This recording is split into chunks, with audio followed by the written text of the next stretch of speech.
Hey everybody, it's Lee here again today, and we're going to be going over the backspin heel kick. So just like so, I'm going over with the in-depth breakdown, and then we'll go for application of standing position, offensive position, and defensive position. Let's get right into it. Alright, so the first step is going to be the upper body, your head. Wherever your head twists, your body's going to follow. So make sure you do the twist, and your body is going to follow right after. Make sure to keep it tight, guys, and then right after that, once you twist from here, your back leg is gonna lift with the rotation, like so. And right here is gonna do, remember this is very important right here, it's that snapping motion. Some people tend to just throw the backspin heel kick where it's like that. It's not like that, where it has to be a full, and then a snap motion for this to generate the most power. So a quick tip on when I was talking about the snapping motion or the flicking motion that you can, because as I know that's a hard time for a lot of beginners, etc. But you can practice with just standing still, and this is just going to be a standard front lead hook kick, like so. You practice that, you get used to the motion too as well.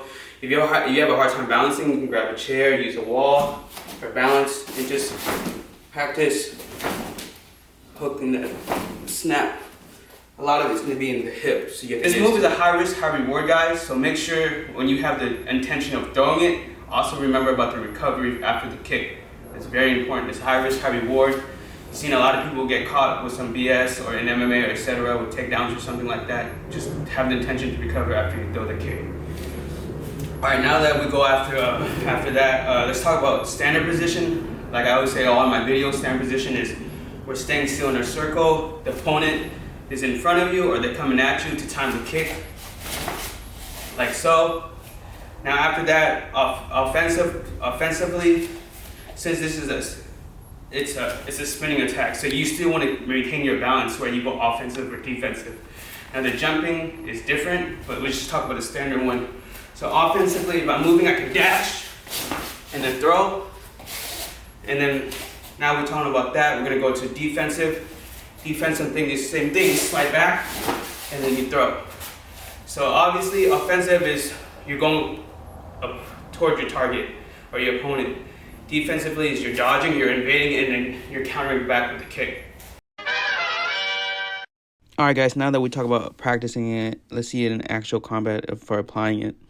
I have a match here that I can show you guys. So here he throws a lead roundhouse. I'm able to feint out, get into distance, and that's more offensive and land it. It's not flush, it lands on his block, but you guys get the point. Here, gauge distance. You guys notice I feint with my back and then to gain some distance and throw it again. Still haven't covered enough distance though to land that flush on the head though. Notice guys, all that recovery is important like I talked about after the kick as well. Alright, I'm gauging here. This one I'm using my front leg as a feint to cover some distance, and then bam, I throw it. Thing about this one is when I land, it wasn't with the heel, but it's more of the bottom of the front foot, which is you have a little bit more range, but way less power and damage. Here I'm about to fade out the leg kick. He barely misses with the hook, and I sneak it right behind his head. Man, his hair got that cushion though. Alright guys, thank you. But that's pretty much it guys. Again, please like and subscribe and follow if you guys like the content. Give me feedback as well. I appreciate you guys' time. Thanks for watching.